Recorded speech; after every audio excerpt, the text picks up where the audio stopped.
Okay, my speaker is a little bit loud in the room. Okay, that's probably a bit better. Okay, well, welcome everyone who's online, and good to see a good number of us online. Um, Pastor Vic is feeling a little bit lonely here in the classroom, all on his own at the moment. We'll see who else turns up in the classroom this evening. This is our last session together. We probably won't take the full. Well, we've only starting at 6:30, so we've already taken a little bit of time off. But I don't think we'll go all the way even to 9 p.m. tonight. It'll probably be a shorter session. And it's just mainly to try to kind of not do a full review of the whole course, but I will go back and look at the sample exam again. I am uh, Now, I'm not quite sure if I set up things correctly at my end, so I am going to ask everyone to answer the question which Matthew answered, which is that he's already tried to get access to and seems to be able to get access to the sample exam. Um, so we will ask you to do that in a moment. But maybe before we go any further, I'm going to open in prayer and then we will proceed from there. Okay? So let's pray. Father, we pray that as we head into this final period, that you'd help us to have clarity in our minds about the things that we have learned and the things we have not yet learned, the things we've done and the things we've not yet done. We pray you'd help us to put in the work that needs to be done in the next 2 weeks before the final exam. We pray that we would have a fruitful learning experience and that that exam would go well. We pray these things in the Lord Jesus' name. Amen. Okay. I'm still admitting people into the class. That's great to see them joining. So if you've joined and not yet said hello, please join and say hello. So this evening, as I said, I'm not planning to do a full review of the whole course. I'm just going to give you a little bit of a reminder of a few things that you should know. We may look again at the sample exam. Now, I get confused sometimes. I've got two versions of the sample exam, I think, and I may have got the wrong one open. It doesn't matter because they're pretty much the same. So showing you either of them is fine. I've not yet tidied up. I've got to double check that the final exam, the actual real exam, got to check that the one or two little issues I spotted last week in the sample, that none of those issues exist in the final. Now, I think the final exams are going to be okay because we have done them before, and I haven't been thinking to myself, oh, I have to give them the marks for that question because I've asked that question in a stupid way. And so it doesn't matter what answer they give me, I have to give them the grades because it's my fault for asking the question in a bad way or something. I think I would have noticed that when in previous times I've set the exam. Anyway, um, however, now I am going to ask you to answer the question which Matthew has already answered in the chat, which is, have you tried looking at the sample exam? Okay. And I want all of you to answer, and I want you to answer with in the chat, type it into the chat. Okay. I want you to answer a fairly full answer, as in, yes, I have tried accessing the sample exam, and as in, yes, or better, yes, I have accessed the sample exam. Okay. Um, Please put your answers into the chat. Um, Now, if the answer is no, I have not yet tried to. Hello, Alan. If you have not yet attempted, I need you to attempt. Okay, and I need you to attempt this week. The exam is in 2 weeks' time. And I'm just going to make this very clear right now. I need you to attempt to access the sample exam this week. And if you have problems, you need to tell me. if you have not accessed the exam and you have problems on the night of the exam, I am going to fail you. Can I say this clearly? If you have problems accessing the exam on the night of the exam and you have not accessed the sample, I am going to fail you. Okay? Because I need to know that you have attempted to access the exams and we have attempted to resolve any problems before the exam. Okay? I can't solve your problems on the night of the exam. Okay? If you fail to get access to the exam because you haven't tried accessing the sample, okay, uh, that's a that I can't help you. Okay, I'm sorry. Um, that may sound really harsh, but it's a reality on two levels. Number one, simply for fairness for everyone in terms of the examination. You all need to sit the exam on the night of the exam, which is going to be the Monday night, 2 weeks from now. You've got 2 weeks from tonight, but I need to know that you are able to access the sample exam within the next week. You must access the sample exam before next week. And if you do not complain to me and say, I can't get access to the sample exam, I'm going to assume you got access to the sample exam. And if you complain to me on the night of the exam, I can't access the exam, but I have not had any issues with it before, I'm going to assume you have not attempted to access the exam. Okay. I need you to access the sample. If you have any difficulties in accessing the sample, I need to know. Okay. Because there is no way of fixing the issue on the night.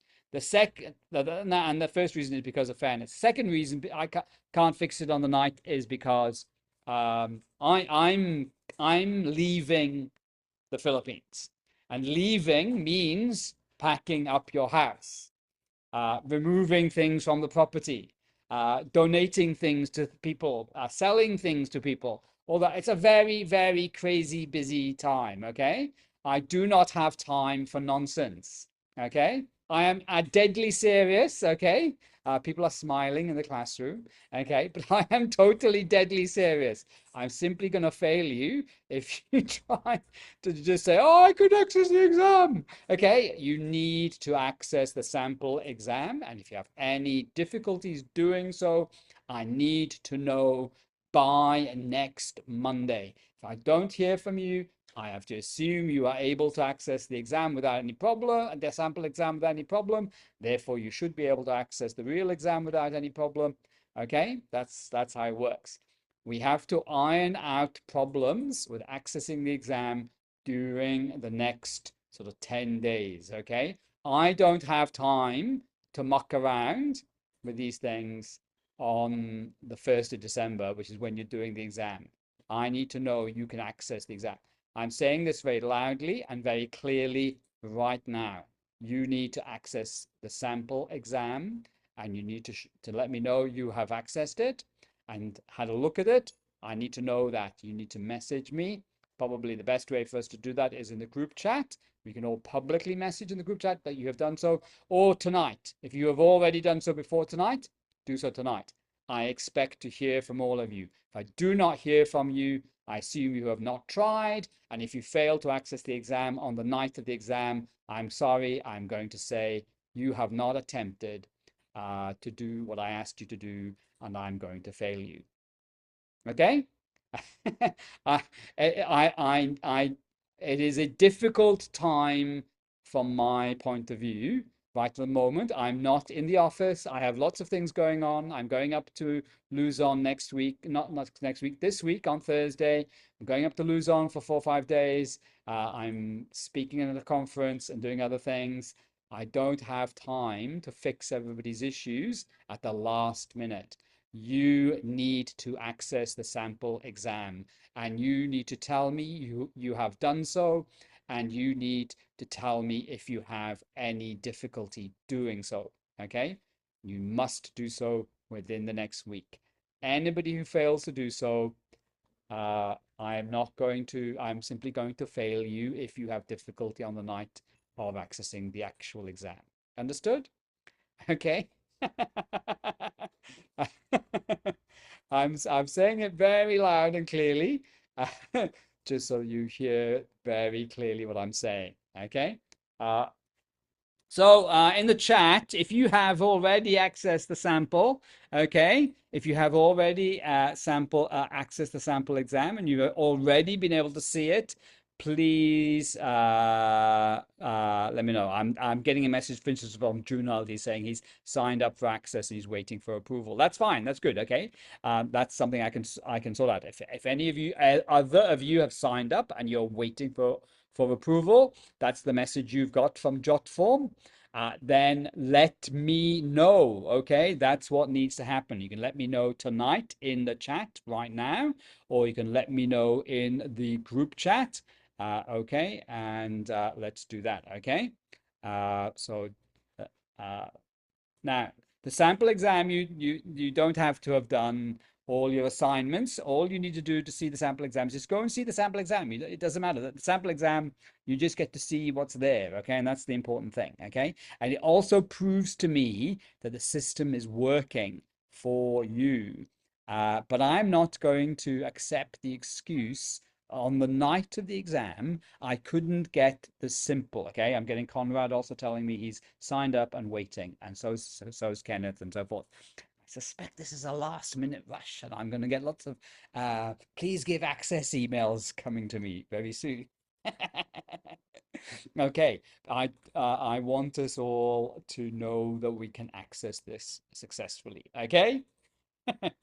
All right, assignments. Now, on this course, I have been very kind to you. There's no such real thing as a late assignment. I'm not going to penalize you for being late. You just need to do the assignments. Also, I am not really grading you by how well you do. I'm simply grading by completion. You simply have to complete.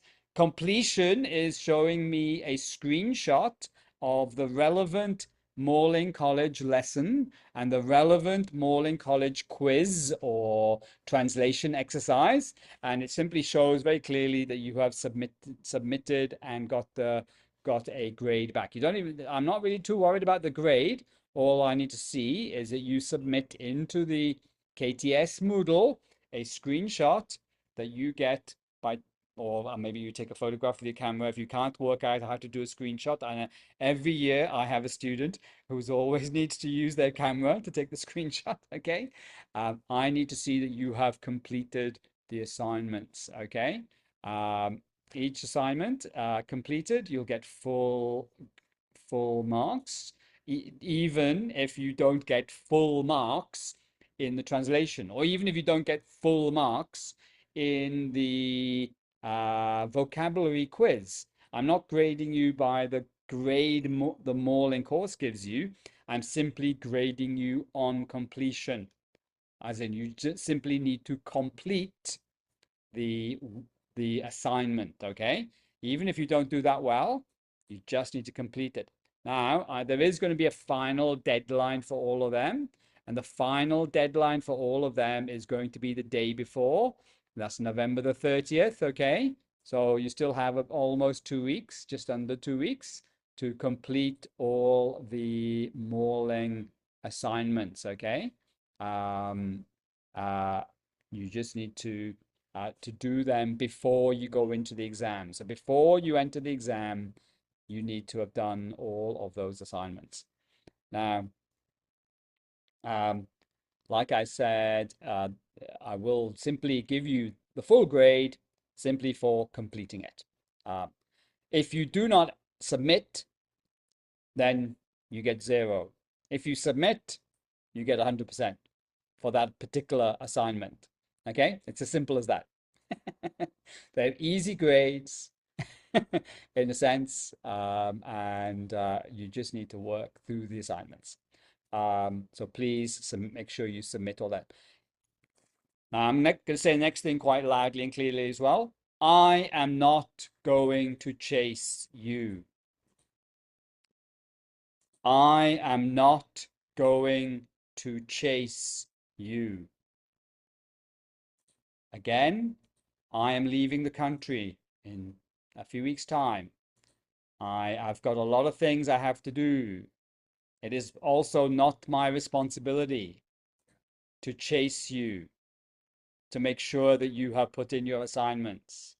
It is your responsibility to put in your assignments.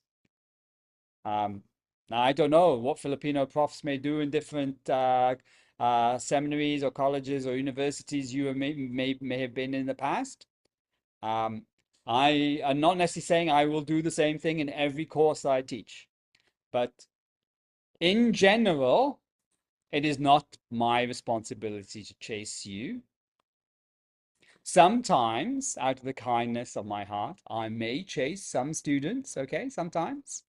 Um, but I'm just letting you know, I am not going to chase you, okay? I don't have time to track through the hand-in status of every student, okay? I'm simply going to sit down in early December and simply work through all the material that has been handed in, and I'm going to grade it.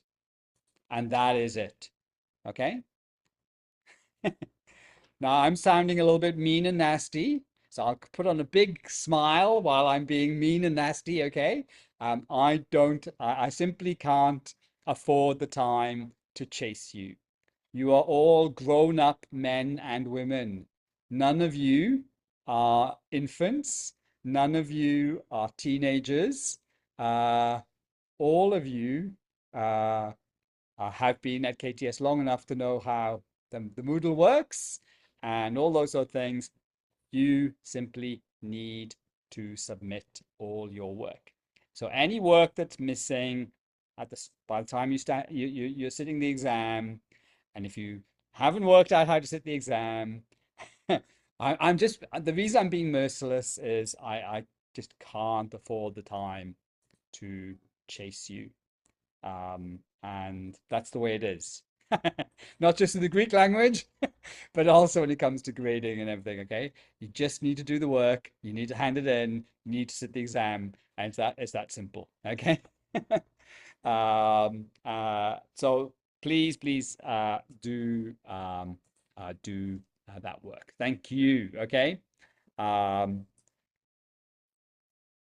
I kind of tempted to look at everything quickly sometime in the next couple of days and maybe chase some people. But to be really honest, I don't think I've got the time in the next couple of days. So I'm just not going to promise I'm going to do it. In fact, I'm probably not going to do it. I'm just going to tell you, you need to do it yourself. Okay. You need to make sure that you've handed in your work and you're able to get to the sample exam.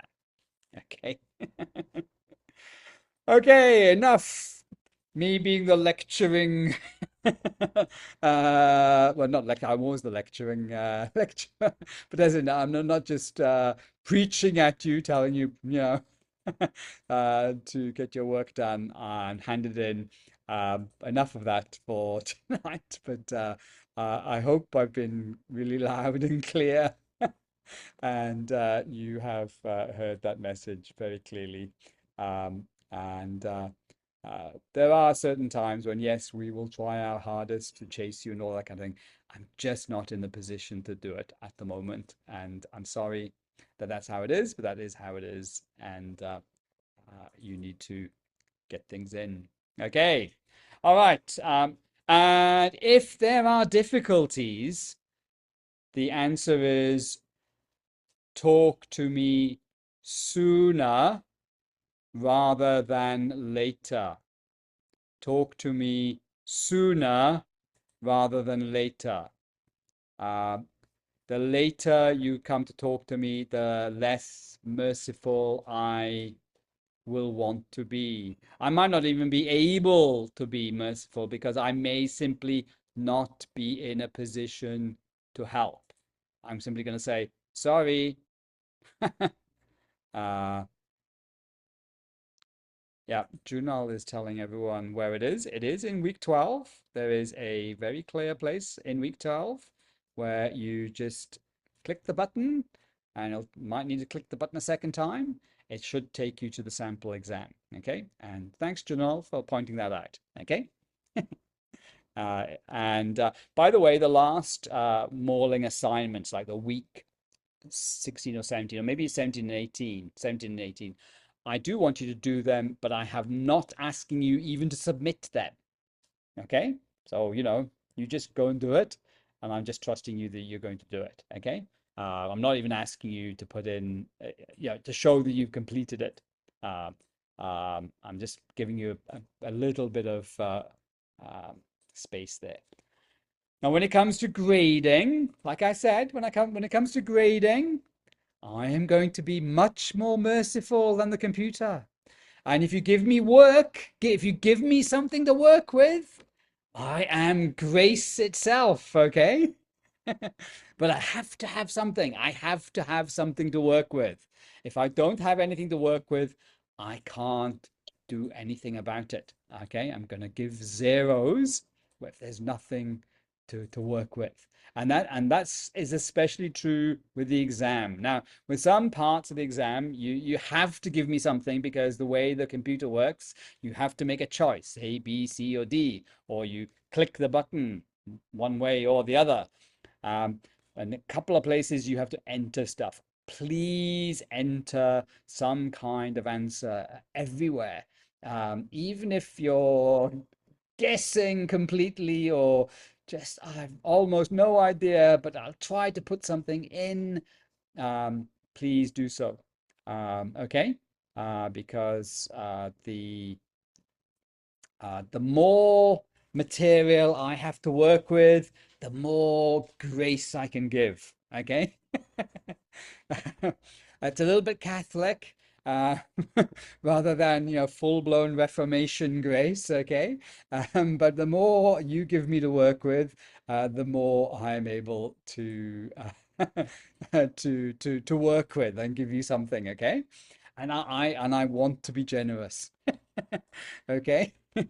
But if I have nothing, if I have no assignments, or if I have no exams, or if I have exams but no answers in some of the places where there need to be answers, then I'm not able to do anything. Okay. Now, after that final little comment, and before we move on to have a second look at the sample exam, time for any questions or comments about or that, or any pleas, a plea, a prayer or a special request from you guys. It's now the time for you to make your comments, make your ask your questions, put in your pleas for what's going to happen in the next couple of weeks. I'm checking the chat, or you can use your voices. Okay. I'm not sure if everyone who's joined the class has already said hello in the chat. So everyone who's on if you haven't yet said hello in the chat, please make sure you say hello in the chat. Thank you, Satya. Thank you, Menchi. Joseph or Jojo. Yep, very good. Thank you, guys. Okay, any questions before we head into having another second look at the sample exam? Now, you might think, oh, why do I need to go to the sample exam if the professor's showing us the sample exam? The main reason for you to access the sample exam is to see that it works. We have funny situations with some people's computers, some people's browsers, some strange things happen which mean that they struggle to access JotForm. And I need to know if you have any problems with that. I need to know that now. I don't want to find that out on the night of the exam. Okay? So that's why you need to access the sample exam ASAP, as soon as possible. Okay? Okay. No, there don't seem to be well, maybe yeah. Okay. Satya says you try to access but not successful. Maybe you got some people have tried and not been able to access yet because you have a message possibly coming back to you saying that you need to have access You need to be given access. Okay, that's okay. Just be patient. After tonight's session tonight, I will probably get a few emails arriving from Jotform saying that people were trying to get access, and I will grant access. So you hopefully will then be able to get access after this evening.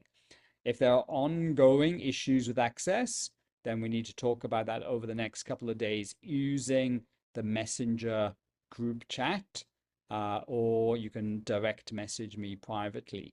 But that needs to happen in the next few days and not like on the 30th of November or on the 1st of December. It needs to happen before then. Okay? All right. Okay, well, thank you. I will probably get some emails later this evening saying that people are asking for access, and I will be able to give them access. Okay, that should work. Okay, we need to work through these things. Okay, cool. Okay, thank you, Satya, for that question. All right, we are going to go now to actually look at the exam again, like we did last time. And this is mainly an opportunity for you to, let's just wait a second. I'm going to, yes,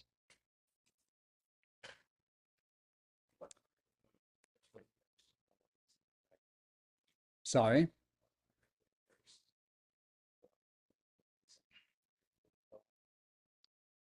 So like what, sorry?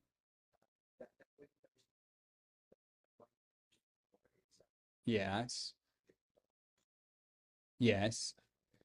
Yes. I'll show you the exam again, and let's see if you still have a question at the end of being shown the exam again. I'm going to show you the sample, and this will give you. It's not a review, but this is like a opportunity to be, remember where we kind of are at. I can see Sejun Malon. Are you able to see the sample exam? Are you seeing it there? Give me a thumbs up. Yes, you are. Very good. I'll try to make this screen a bit bigger because it's probably a little bit small. That's probably a little bit bigger. Okay. So if I were you, I would try to do, once you have access, try to do the sample exam. And so fill in your name there into the student name, last name. Okay. So what's going to be in the exam? There's going to be questions about the alphabet. Okay. So you need to know the alphabet. You need to know the order of the alphabet. Yeah, there's like a a kind of question you're going to need to know. You're going to need to know what the diphthongs are, and you need to be able to know what the diphthongs are not. As in, if you know what they really are, then you will also know which ones are not. So you should be able to answer the kind of question we have there in question number 2. Okay.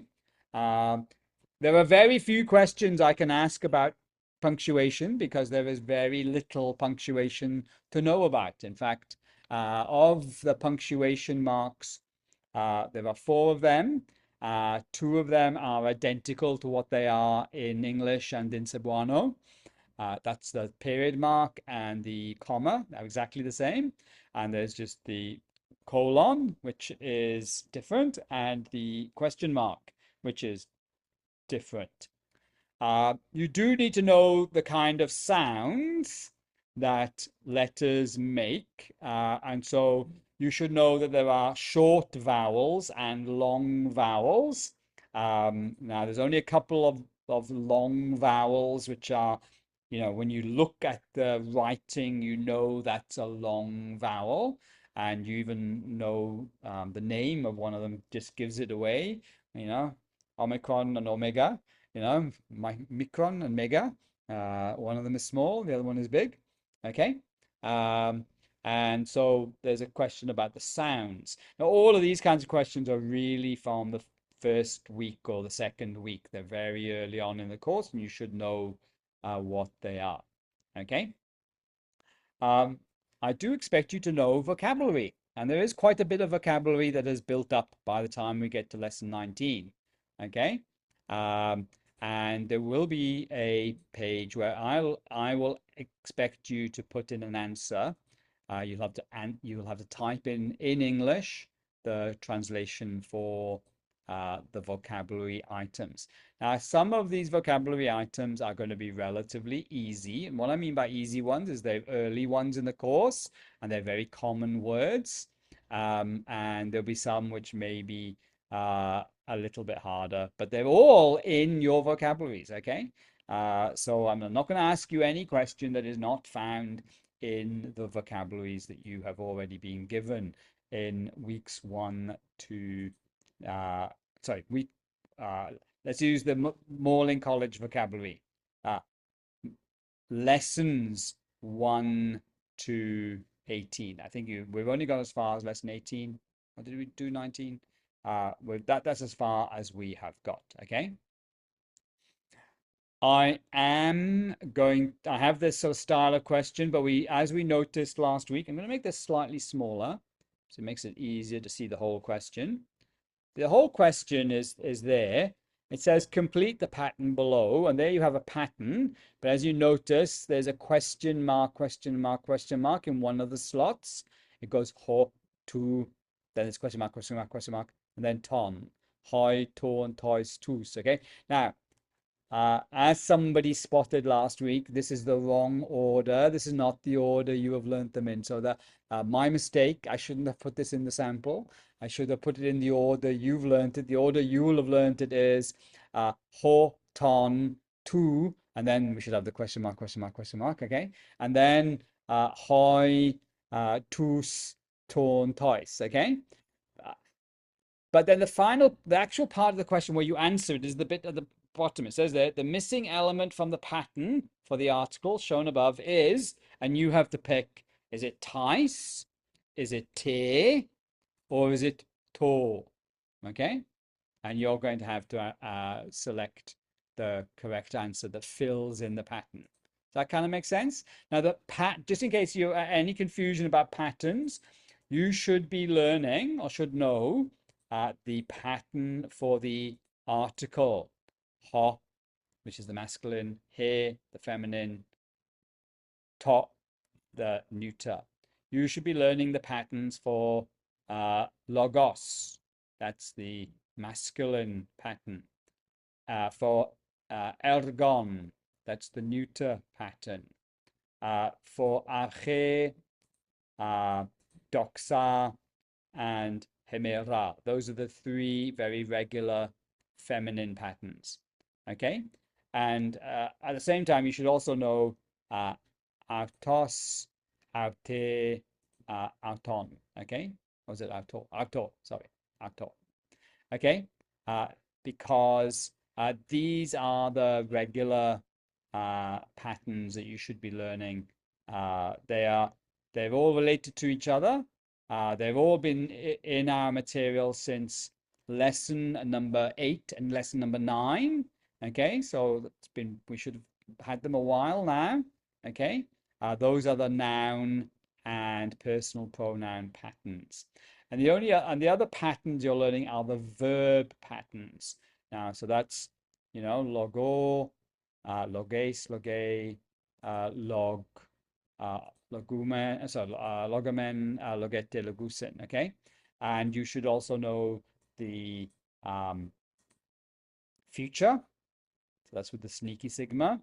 You should know the aorist, and you should know the imperfect, okay?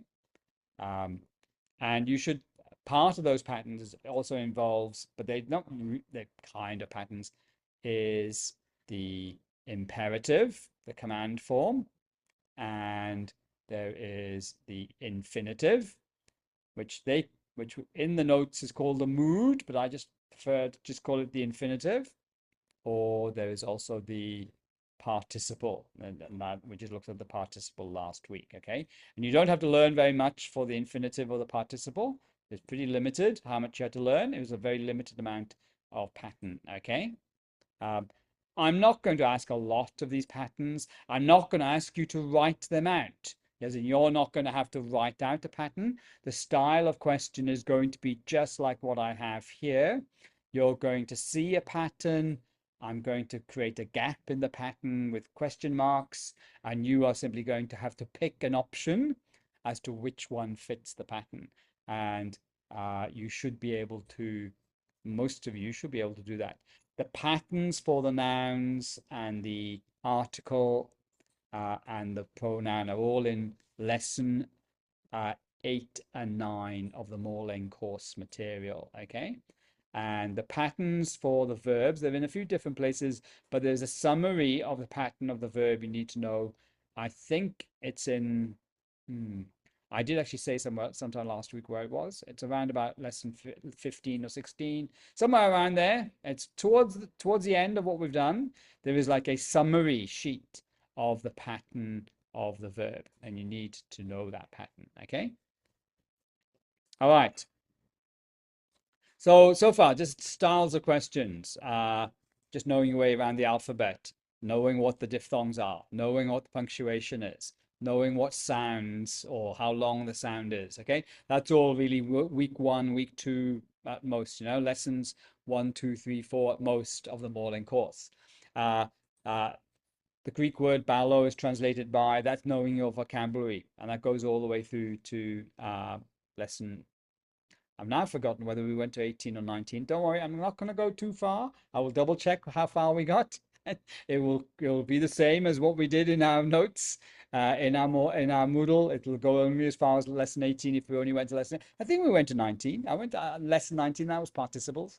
You need to know the vocabulary to there.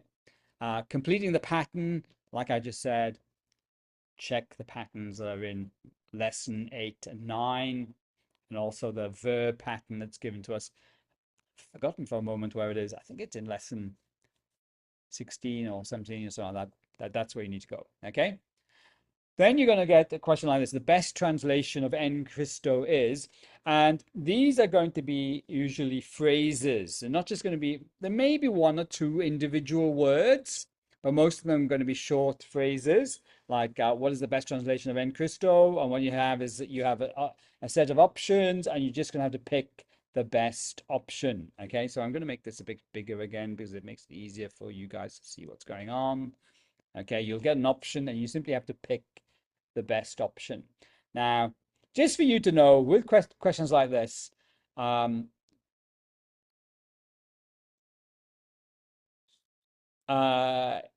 this one might, I can't remember how I set all of these up.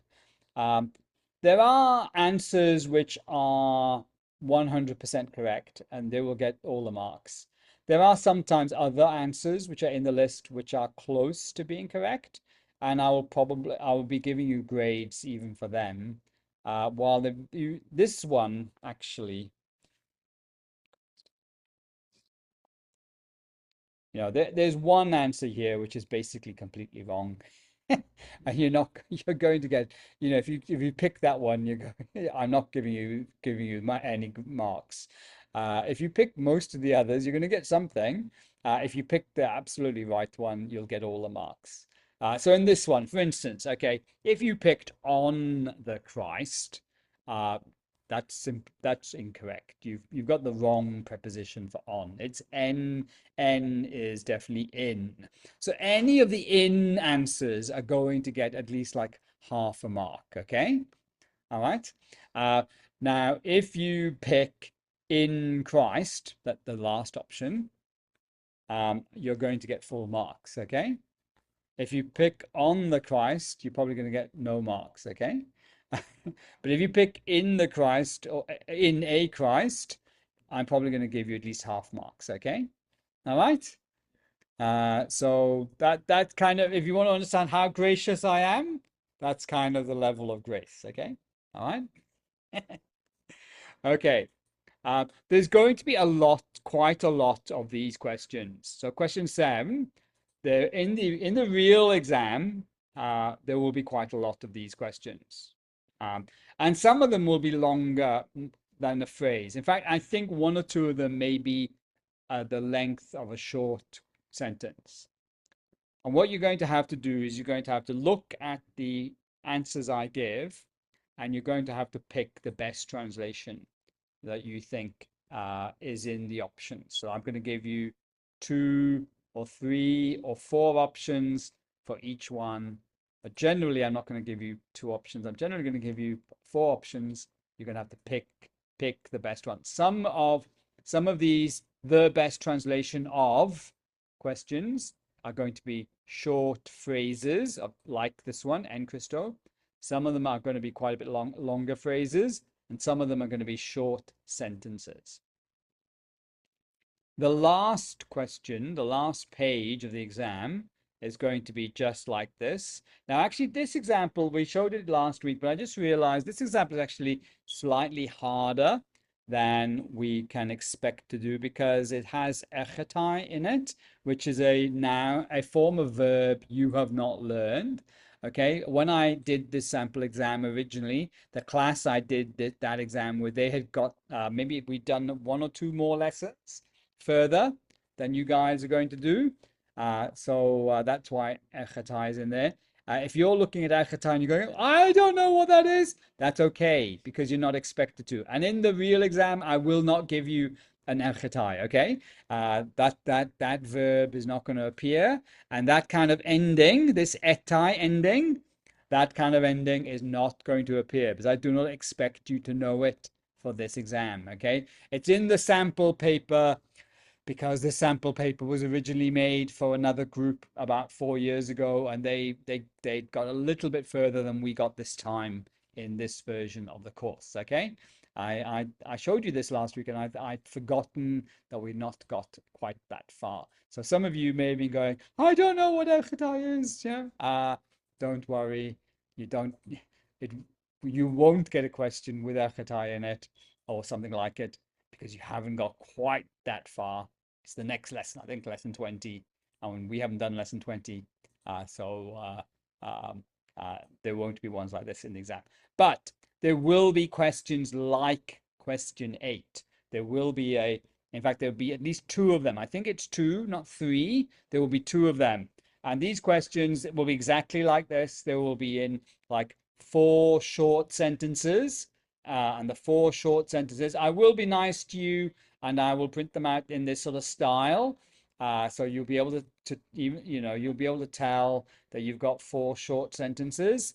Hey Maria, Phile ton Jesu, Allah, enache, egapesen ho Jesu ton Marian. So it's got 1 period, but it's 2 sentences separated by an Allah. Okay, and then eblepon ton Marian en to oiko. That's a sentence. It's got a full stop. Nun echetai or curious en ton oikon. That's another sentence. Okay, all fairly clear. The only thing, of course, you guys don't know what echetai is doing and what that ending on echetai is doing. Don't worry about that. We never got there, so there won't be a question like that with echetai in it in the exam. But there'll be a question like this. In fact, there'll be more than one. I think there's 2, and I'll let you know straight away that the 2 of them, the first one I kind of expect, I would hope most of you should be able to answer. Okay? You should be if you've done the work. The second one, again, you should be able to answer, as in if you really have done all the work, but I expect it to be possibly a little bit tough. So the first translation question that's like this is probably a little bit easier, not too hard. You should be able to walk through it fairly steadily. The second question will be a little bit harder. It does come from the material we've done, but it may contain something that might be a little bit tricky. Okay, and I told one of my classes a couple of years ago that this is to separate the men from the boys. Sorry, ladies. But that's the English expression, separating the men from the boys. Okay, the boys should be the boys and the men should all be able to do the first question like this. The second question, I'm expecting some of the boys to struggle, but the men will rise to the challenge. Now, the ladies, of course, when it comes to languages, ladies are so much better than men anyway. So the ladies will find this all very straightforward, okay? And both questions will be fine. What I'm saying is that the second question of this style, where you'll have 3 or 4 sentences together and you'll translate them all together in one translation box, the second one don't be surprised if it'd be a little bit more tricky than the first one. The first one you might think, oh, that was quite easy to do. Okay. Um, so does that kind of answer your question, Pastor Vic, about what kind of thing to expect in the exam? Okay. So essentially, the first few questions, they're probably going to appear on one page. So the jot form, as you're seeing it in the sample exam, this one is only one page. In the actual exam, I think there's maybe as many as 6 or 7 pages. The first page will almost entirely be the same style of questions as questions 1, 2, and 3. Okay, there's these fairly simple questions about uh, alphabet and punctuation and diphthongs, that kind of thing. Uh, the uh, the next couple of pages will have some vocabulary questions and some pattern questions. Okay. There will be a page or two, maybe just one page or two of the best translation is, and there you'll just pick a choice of the best. What's the best translation? And then the final page, and it's only one page, and it only has like 2 questions on it, like this. And the first one I think is going to be a little bit easier. The second one might be a little bit more tricky. Is this kind of thing? It does mean you need to work through quite quickly. If I remember correctly, jot form does allow you to navigate backwards and forwards through the pages. Okay. Um, I think I'm correct in saying that. Okay. Um, Except you are kind of submitting and resubmitting, okay, but they'll do a final submitting at the end. I think that's how it works. So I think I'm correct in saying that. Maybe I should double check that. Um, uh, but it does it a page at a time, okay? But there will be a final submission button where, the last time you've checked through the whole thing, you submit the whole thing, okay? You might want to know how long the exam is in terms of time. I'm going to give you an hour, okay? And from my previous experience, it looks like almost all students find doing the exam within an hour is possible. I think maybe some students are still scratching their heads about the final question, but they've usually attempted it, which shows that they've got to the last page. So I think a really capable student should be able to get through the exam in less than an hour. I'm going to make sure you definitely have an hour window in which to do things. I might even give you slightly more than an hour, just slightly, to allow you to do everything. But there we are. I'm going to turn off not turn off, I'm going to turn the aircon so it's not so cold because I'm getting a bit cold in here. Yeah, that one's off, I think. You want to maybe, sorry? It's going, that one's already off. Yeah, yes, keep it off. Yeah, no, I just wanted to make, it's a bit cool in here. Maybe just turn it down. May not turn, when we say turn it down, I mean so it's not cooling so much. Let's have a look. Let's have a look.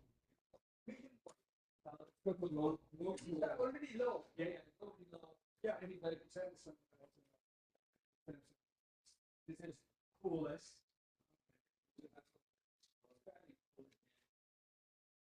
There you go. Okay, right.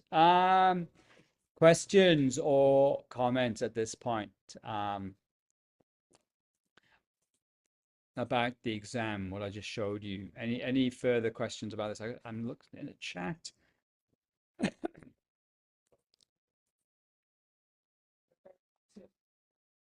And you're getting, what do you get? Okay, hold on. I'm just going to come over and look at it. I've got my reading glasses on. Yeah, that glasses.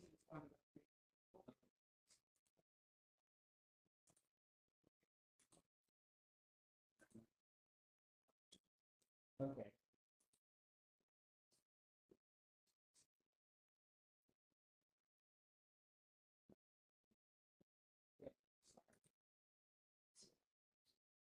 Yeah. no, that's actually it's a job form. Probably that's um okay, we will try to work through Alan. He had a little bit of an issue there. We'll try to work through them in the next couple of days um, to sort through that.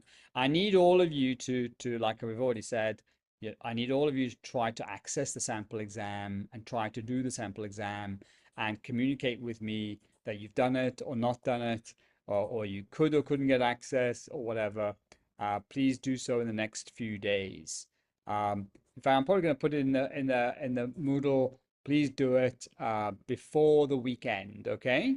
So you don't have to spend a lot of time on this. I don't care. You can actually get every question wrong. In fact, the point is not uh, doing well in the exam or the sample exam. The point is to uh, uh, get past difficulties with Jotform and make sure that Jotform and your gadget, a laptop or whatever, are all working fine.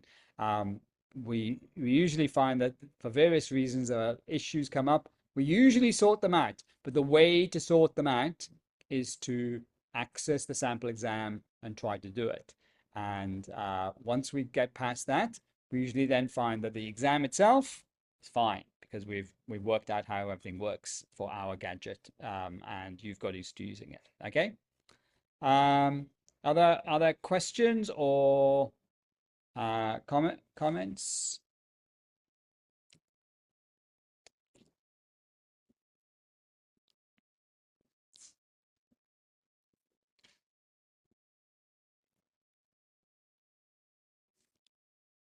Not everyone's very. Either you are all uh, very happy and you're totally confident, or you're all scared rabbits in the headlights. uh, going, oh, uh, uh, I'm not sure which it is. Can I just say, I think I've said this before. Um, I don't, I'm not sure that anyone has ever actually failed this course because they maybe one person did. I've got one person who I love dearly.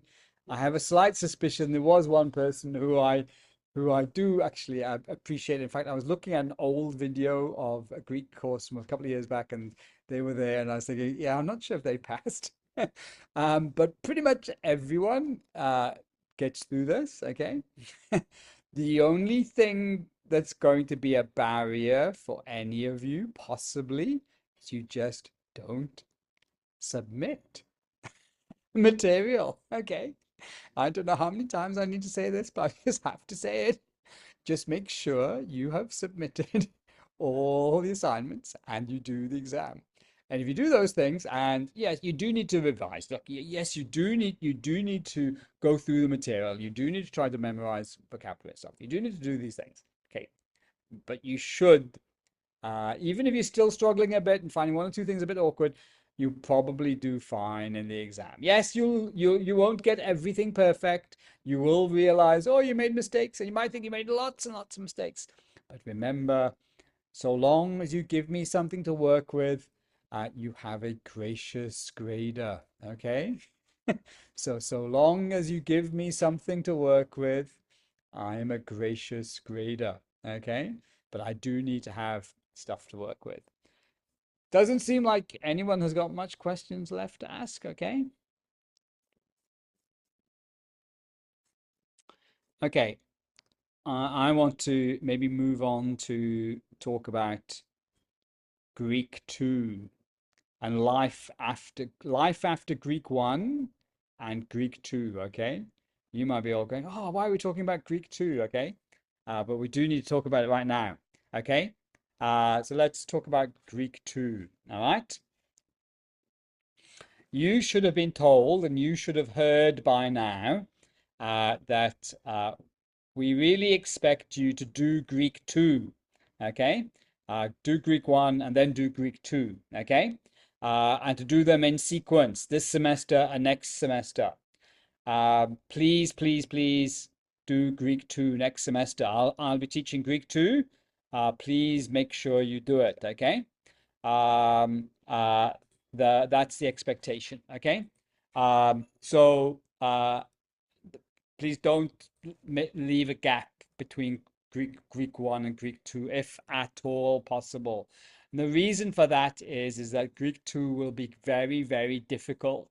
Uh, you will find it hard if you leave a gap. If you do it, like I'm not going to teach Greek 2 again for another 2 years probably, okay? So if you do Greek 2 in 2 years' time, you're going to kind of have to do Greek 1 all again on your own in your own time,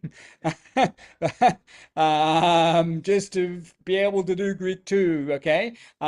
We probably won't make you sit the exam again if you've already done it, but you're going to have a difficult time at the start of Greek 2 if you delay, in between Greek 1 and Greek 2, okay?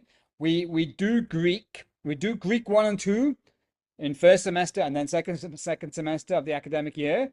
We do them every alternate year. So this year we're doing Greek. Next year we won't be doing Greek at all. The year following we'll be doing Greek again. Okay? So there's always not a so if you don't do Greek 2 now, we won't do Greek 2 for another 2 years, okay? Okay. Now you are allowed to leave a gap between them, but that is how long you're going to have to wait. Okay. And we will allow you, if you pass Greek 1, we will allow you to enter Greek 2 in 2 years' time. Okay. But my warning to you is it's a really bad idea, because you will probably struggle a lot at the start of Greek 2. Now, the way we do things in Greek 2 is quite different from Greek 1, and there will be less what we might call rote learning. There is less kind of you just have to learn the vocabulary. There's less of that, and there's more teaching you how to use tools, how to use methods, and I'll give you and the assignments are more important. Okay, I'll be grading the assignments, um, and I'm trying to remember if there is an examination. I have a thought that there is. I think in Greek, I've forgotten how I did it last. If I remember correctly, there is no actual examination. It's actually all graded on assignments, okay? Including, I think there may even be a group work assignment where I may divide this class up into a couple of groups, and you will have to do some group work together at least once, maybe twice during the course, okay? There'll be like 5 or 6 assignments. They're not like essays. They're not like papers. They'll be, I'll give you a bunch of questions which you'll need to answer about the Greek, and you'll just answer them, that week and hand them in to me the same week. And if you remember all the way back to hermeneutics, it'll be a little bit like doing like hermeneutics, but now we're doing it in Greek, okay? In some ways. Maybe a little bit more advanced than that, okay? But that's how it'll feel a little bit like that. However, if you leave it for 2 years, it'll be harder, okay? It really will. So better to do it now. If anyone fails Greek 1, okay, we will try our hardest to give you a second chance before Greek 2 is on in second semester, okay? We may have to give you a resit exam or something like that. We'll try our best to try to get you over the line, okay? But please don't fail, okay? I So I can't remember. There's this one student in my head. I'm sure they didn't do Greek 2. I know they didn't do Greek 2. And I think they may have failed. I think they may have failed badly enough that I thought I maybe have told them, yeah, you probably shouldn't try doing Greek 2, okay? Uh, but generally, if you pass Greek 1, you will have no problem with Greek 2, okay? It's just better, but you just need to go from Greek 1 into Greek 2, okay? Um, Better to do it this year. Don't wait 2 years' time, okay? Any questions or comments about what I've just said about all that? A very quiet group. You have such a big group, but a very quiet group.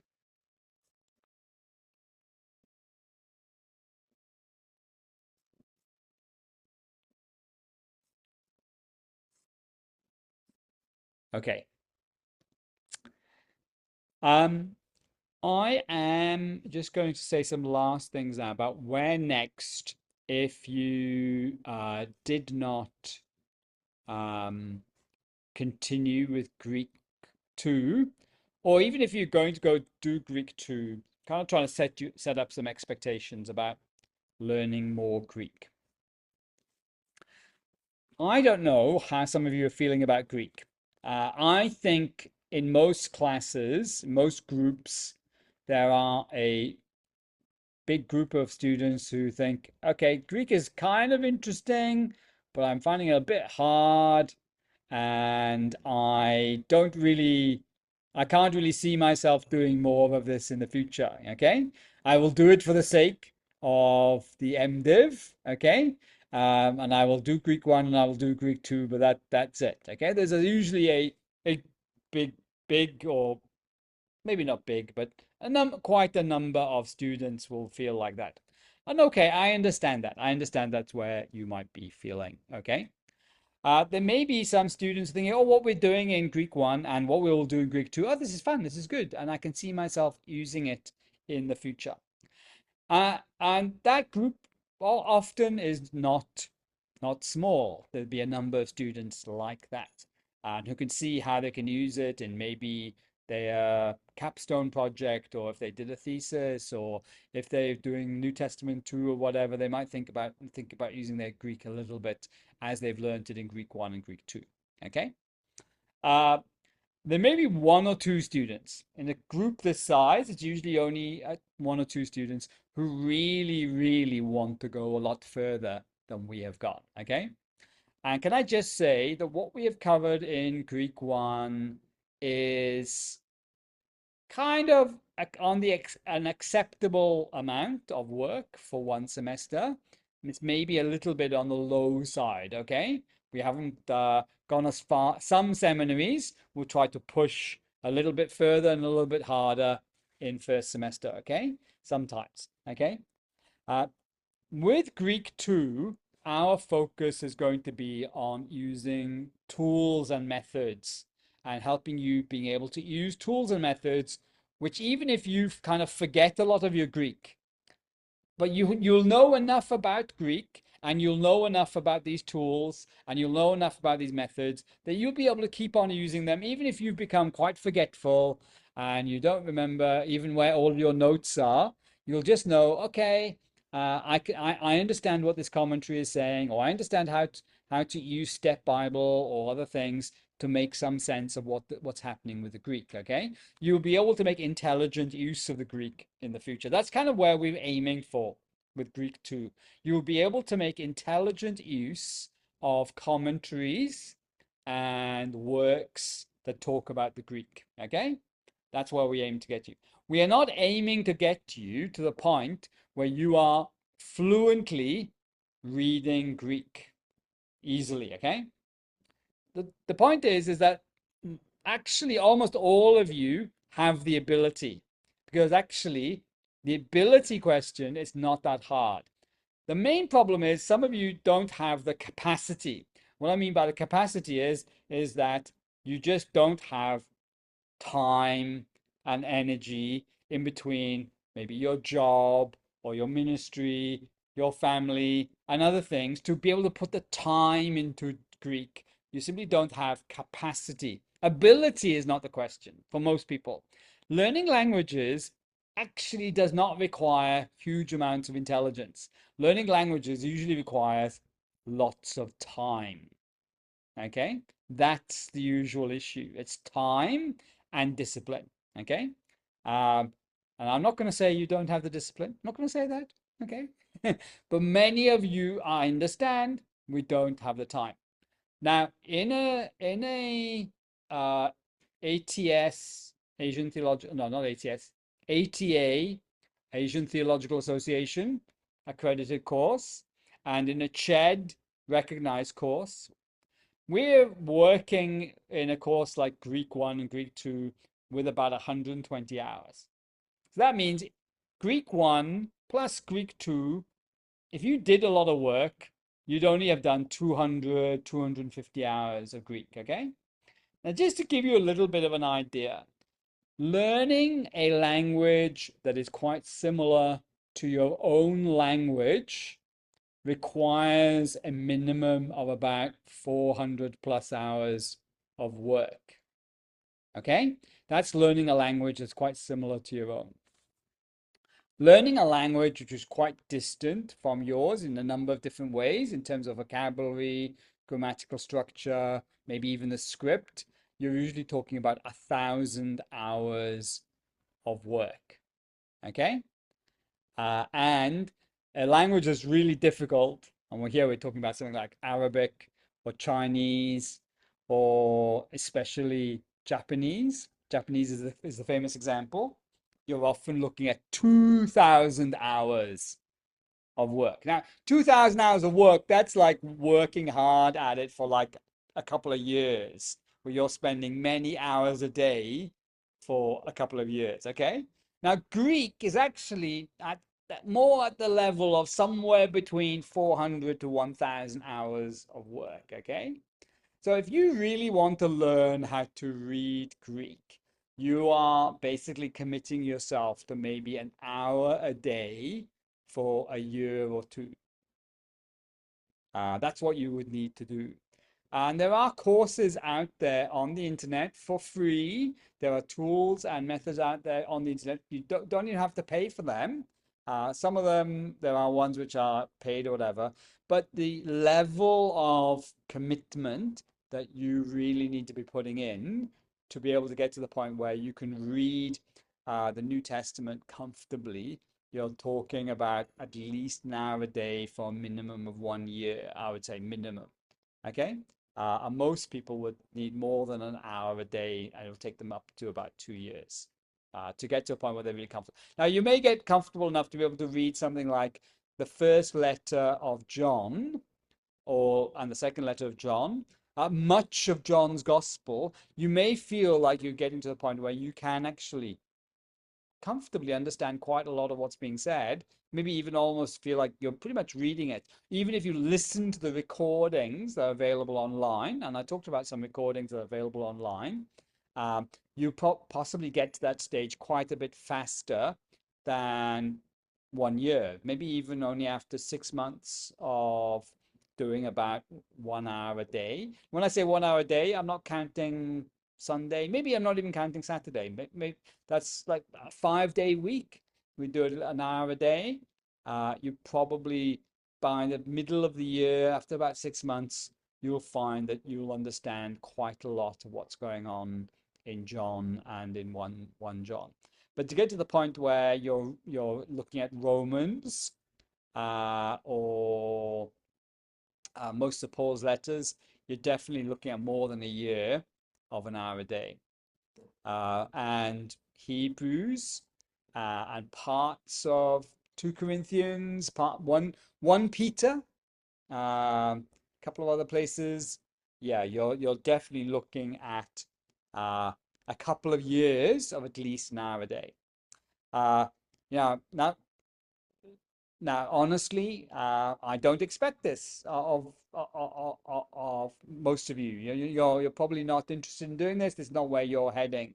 But that's kind of the level of work that will be needed. Some people are just crazy about this stuff and they really get into it, and they may spend like an hour, more than an hour a day. They might dedicate an hour in the morning.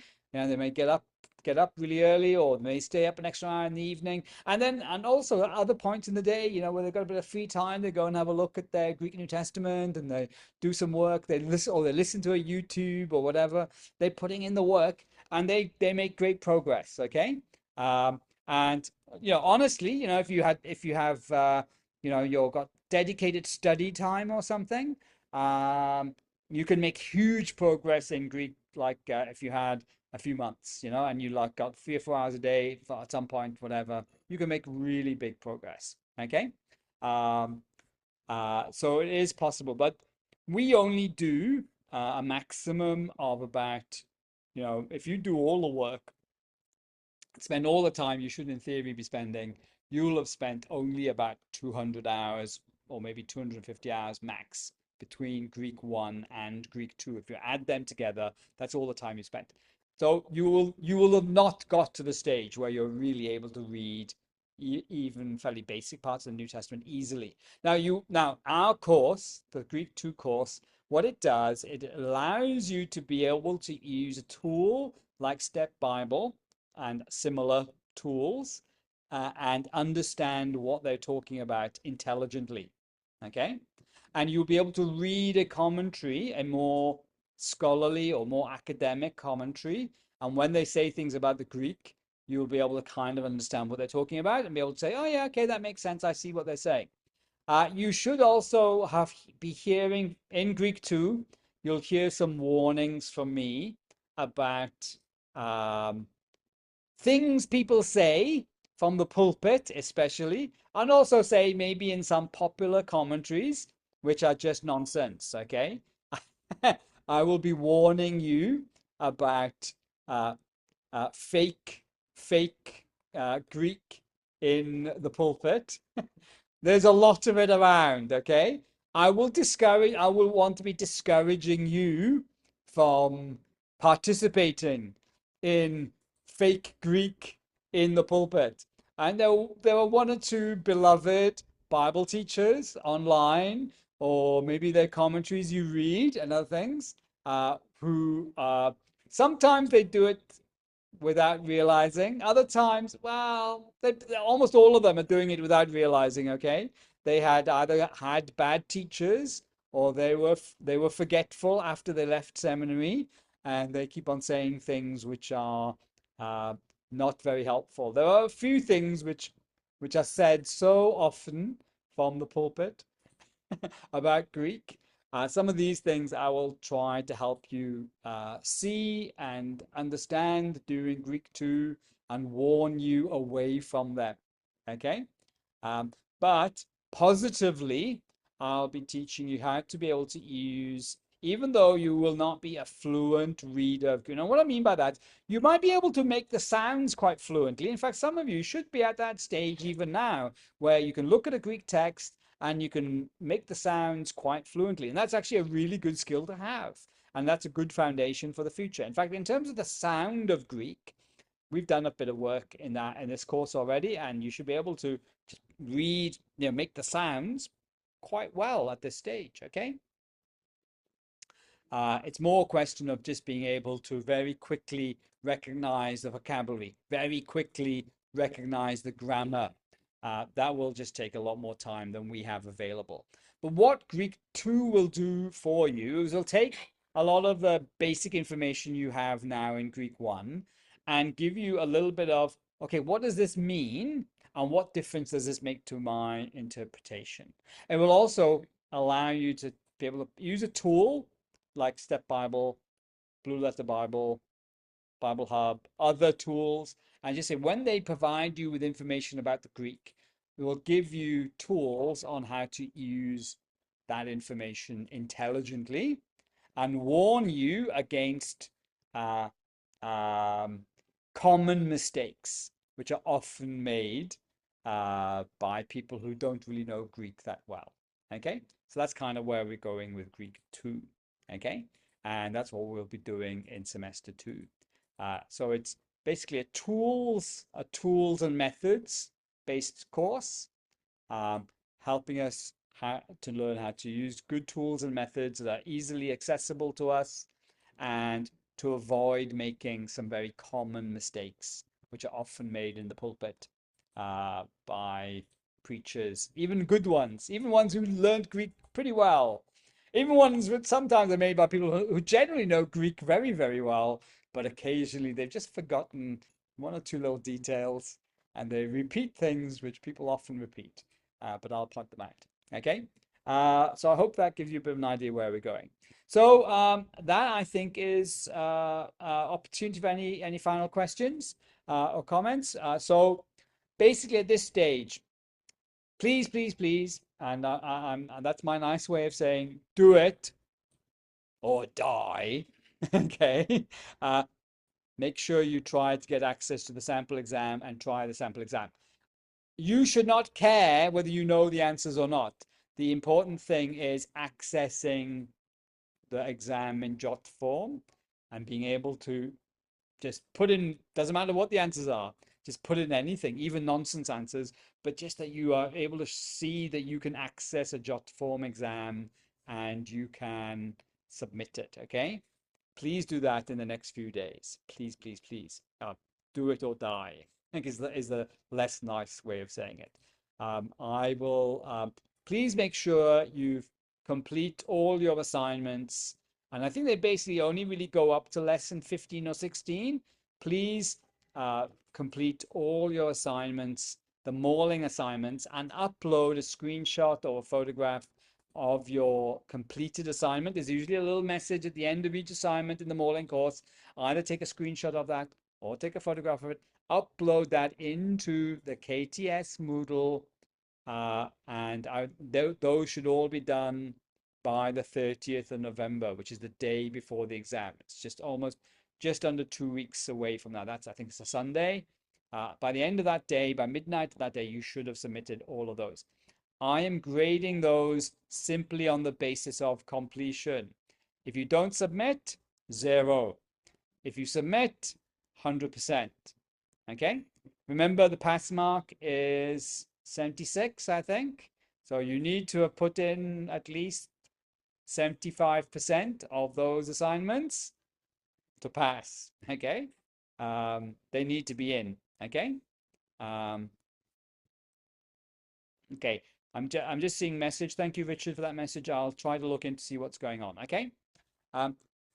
Please pay attention to. I'm going to say this extra. Please pay attention to the class group chat, just in case I have to make like a general announcement tomorrow or on Wednesday. If a lot of you are having the same problem with accessing JotForm, I may need to do something different. And I may need to give you a public announcement saying, look, this is how you're going to need to do it. Okay. Or this is what we need to do. So you can all get access to the JotForm. Okay. But thanks, Richard, for reporting what you're reporting there in the chat. Okay. The exam will be on Monday evening. I think it's the 1st of December. I think it is Monday the 1st. It'll run from approximately 7 p.m. to 8 p.m. I think I'll probably be asking you to all be online and available for maybe no later than 6:45. So maybe at 6:45 you need to be online and be able to communicate with me. And we'll be doing that probably via group chat and stuff like that. We'll start the exam at around about 7 p.m. And around about 8 p.m. I'll be asking you to have submitted your exam. And I'll be checking to see if I've got all your exams in at around about soon after 8 o'clock. Okay. And I've got a question from Junald, which is a fun question. I'll come to that in a second. Okay. So the exam's on that evening.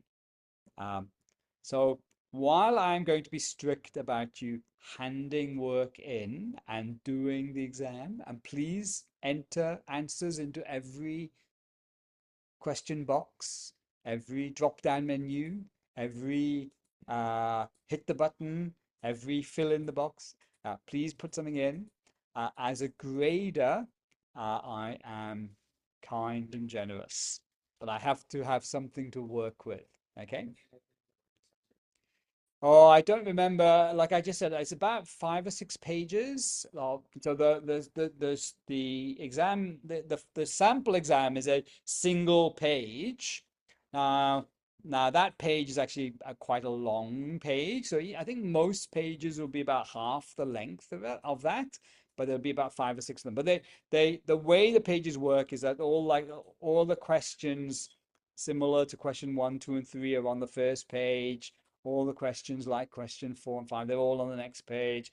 There's a couple of pages, two pages or so with vocabulary questions and pattern questions. And there's a couple of pages with translations, like the question 7, where you have to choose which one is the best translation. There is only one page with only two questions on it, but each of those two questions, they have 4 lines. There are 4 lines of translation. So there's a total of 8 lines of translation you have to do on the last page. The last page has got like these two boxes. Each box, there's 4 lines per box to fill in, where you have to read 4 lines of Greek and give me 4 lines of English in the box. Okay.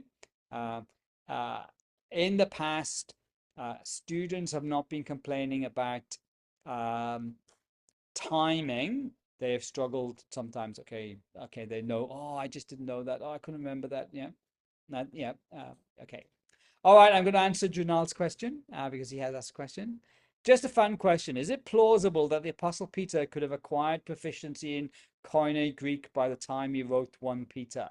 Okay, so Junal's probably picking up on the fact that I just mentioned in passing that the really hard Greek in the New Testament is the Greek of Acts, Hebrews, and 1 Peter. That's the hardest Greek in the New Testament. James is quite hard. Jude is quite hard. They're both half brothers. They're of the Lord Jesus. They're, Mary and Joseph's children, who were the half brothers of the Lord Jesus.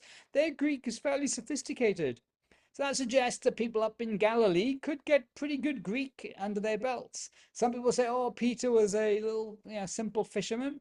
Now it's interesting, there's a little bit of a difference of standard between 1 Peter and 2 Peter. But even 2 Peter, the vocabulary is quite complicated, but the grammar is a little bit simpler. But 1 Peter, the grammar is quite sophisticated, quite clever grammar. So my answer is I am convinced that most first century Jews were fluent in Greek. They could speak Greek just as much as they could speak Aramaic and possibly even read Hebrew. And actually, the evidence historically now is building up. And I think the majority of scholars who have been trained or educated in the last 20, 30 years actually recognize that Greek was far more common in ancient Judea and Galilee. And there wasn't this big Jewish versus Gentile divide on the basis of language. Jews could speak Greek. They could also speak Aramaic. They could read their Bible in Hebrew. Certainly, the Lord Jesus could. We're told that in Luke chapter 4. Some of the Lord Jesus' own comments in the Gospels, Sermon on the Mount is a good example. Some of his own comments seem to work only in Greek, which suggests he actually said it in Greek. So I think there was basic fluency in Greek. I think the sophisticated, kind of high level writing composition of 1 Peter may be a sign that somebody else is involved. Peter does say, he does name co-authors in his letters, and I suspect that possibly, I think it's Silvanus who's named as co-author of 1 Peter, that maybe Silvanus may have helped Peter with his how he expresses himself. Some people say, oh, what about Mark? Because Mark is meant to be based on Peter's preaching, according to church tradition. Mark, in places, seems to be pretty basic, and some people say, well, Mark at that point is kind of trying to reflect Peter's basic Greek. My answer to that is that we just have to remember that narratives and storytelling may may deliberately choose either not only the storytelling itself have a fairly simple style, but sometimes people, when they are being storytellers, they may choose quite basic vocabulary and a basic way of doing things as part of their storytelling. It's kind of like part of their storytelling style.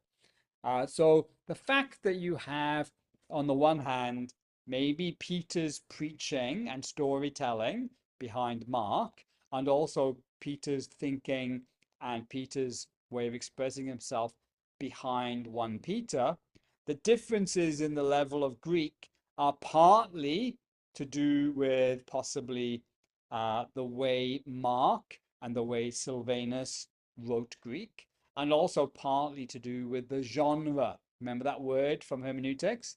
The genre, historical narrative versus epistolary writing, writing epistles. That the difference of genre, as well as the difference of co-author, both of those are sufficient to explain the differences between how Peter may be expressed in Mark and how Peter might be expressed in 1 Peter. And this is, of course, assuming that Peter has a huge amount of input into Mark.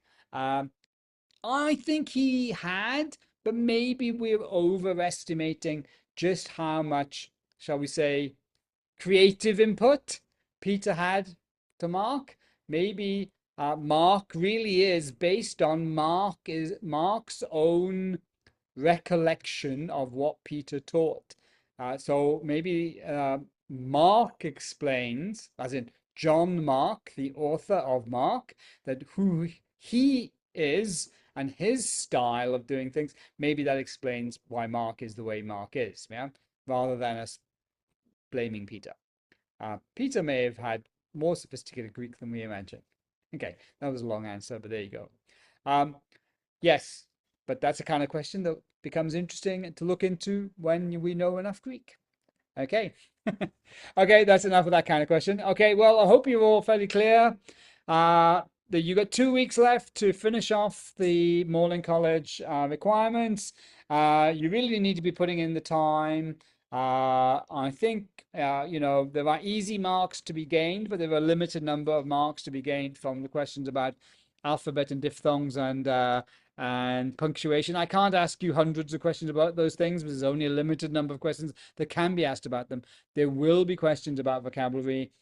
There will be questions about the pattern of the noun and the pattern of the article or the pattern of the verb and stuff like that. You can expect there to be pattern questions, and those patterns have been spelt out for you in lessons 8, 9, and also I think in lesson 15 or 16, it's spelt out for you in more kind of bigger picture detail for the verb. It's there in the Morling College lesson. Maybe I should try to confirm which lesson that's in, but it's there around about lesson 15 or 16.